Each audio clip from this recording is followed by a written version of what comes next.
Hoje vamos mergulhar em um dos rostos mais sombrios do mundo do entretenimento com orques. Vou contar 3 histórias reais e chocantes de treinadores que acabaram se tornando vítimas desses gigantes marinhos. De um treinador no Japão que pensou em reunir golfinhos e orques no mesmo tanque era seguro, até o primeiro ataque documentado, onde 2 treinadores foram atacados ao mesmo tempo. Mas antes de chegar a isso, quero que nos concentremos na tragédia mais chocante de todas: Savannah Calloway. Ei, antes de começar, assine o canal, deixe o seu gênero e ative a campainha para não perder nenhuma dessas histórias que, embora difíceis, ensinem-nos muito. Dito isto, vamos diretamente com a história de Savannah. Era a manhã molhada de 21 de setembro, 3 do ano 2015.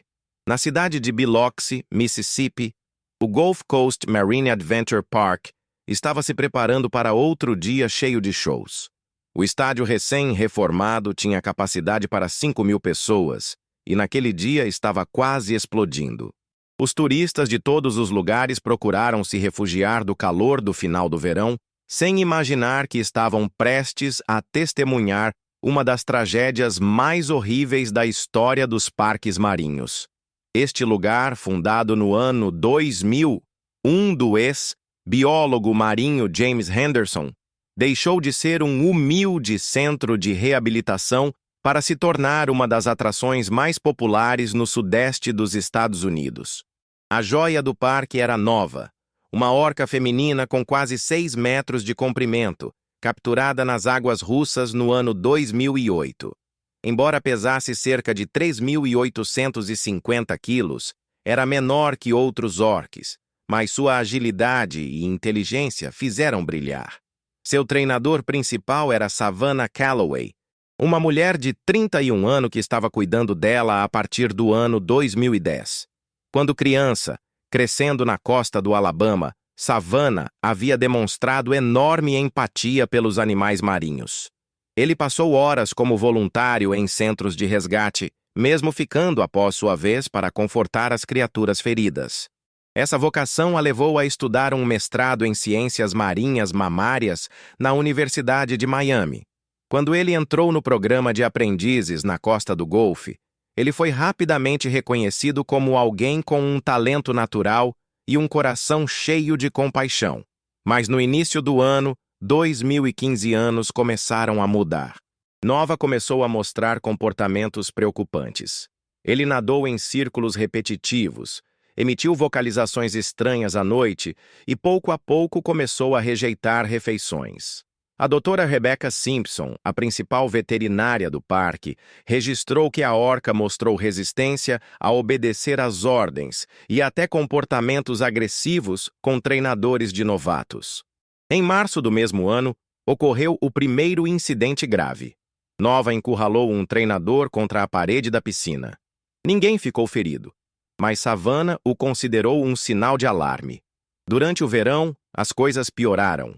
A orca ignorou os sinais, branqueou de forma irregular no meio dos shows e emitiu sons que nenhum treinador já havia ouvido antes. Savannah expressou preocupação em várias reuniões. Em um relatório de 15 de setembro, ele escreveu que Nova tinha uma aparência inquieta, rejeitou comandos simples e mostrou agressividade constante. O mais perturbador foi que a orca se abaixou contra o vidro de observação subaquática, um comportamento que ele nunca teve. Apesar de todos esses avisos, a administração do parque, pressionada a manter a alta renda no meio da temporada turística, decidiu avançar com os shows. E assim chegamos à fatídica manhã de 23 de setembro.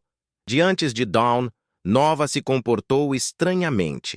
Ele havia emitido uma série de assobios agudos e cliques a noite toda.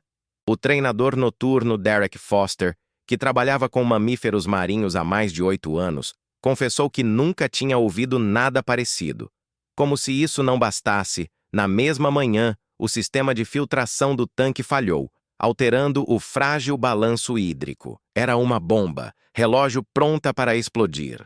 Aos 11 e aos 15 minutos da manhã, Savannah começou o show principal.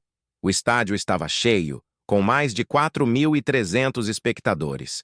A música alegre começou a soar, mas desde o primeiro momento mostrou que algo estava errado.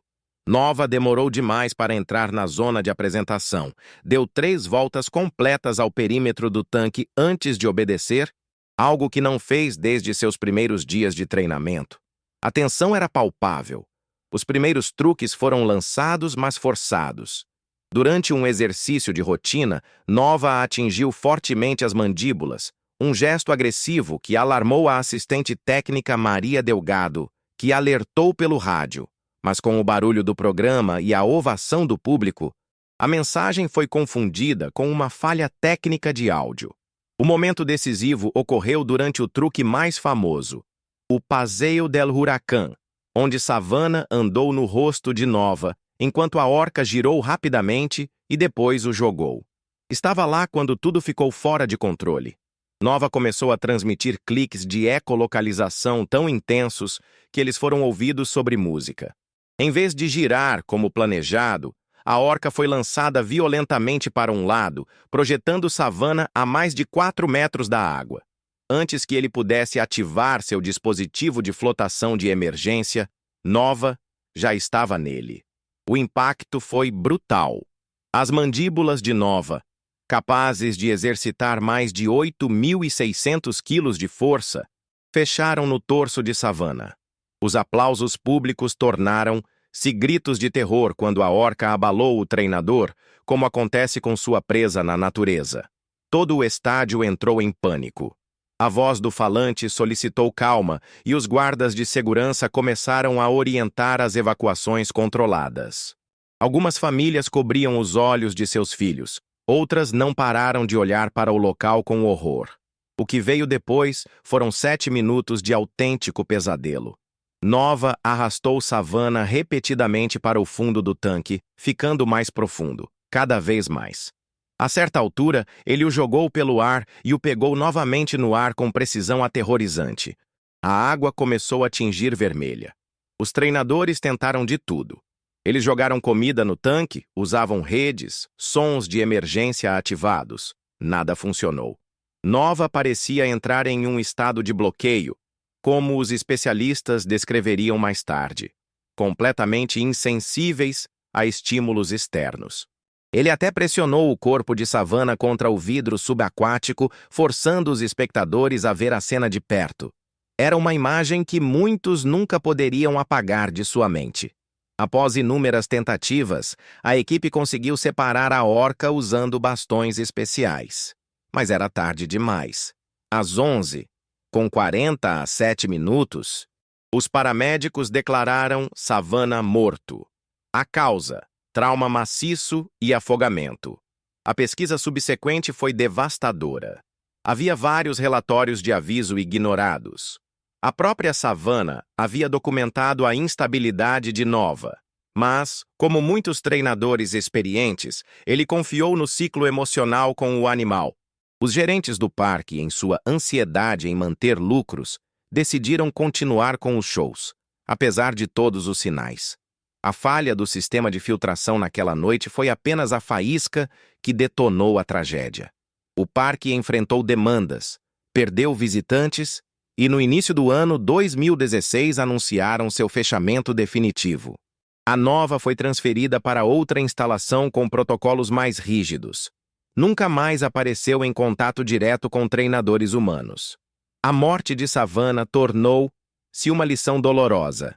Para mais vínculo que você pensa com um animal selvagem, sua natureza é sempre imprevisível. E esse foi apenas o começo de uma série de tragédias. Porque do outro lado do mundo, no Japão, um treinador acreditava que seria uma boa ideia misturar orques com golfinhos no mesmo show. O que parecia uma inovação acabou sendo um erro desastroso.